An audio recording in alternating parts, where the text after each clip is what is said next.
আজ নিরামিষ রান্না, জগন্নাথ পুজো, সব রকম সবজি বরবটি দিয়ে, বড়ি দিয়ে, আলু দিয়ে, কচু দিয়ে, সব রকম দিয়ে নিরামিষ রান্না।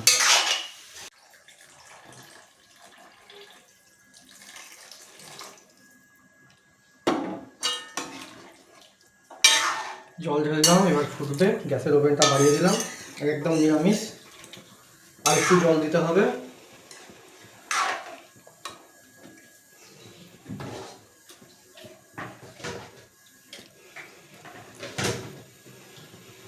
স্বাদ মতো নুন, স্বাদ মতো সব কিছু দিয়ে দিয়েছি।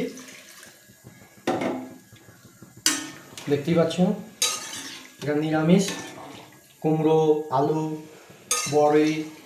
বরবটি, কচু দিয়ে একটা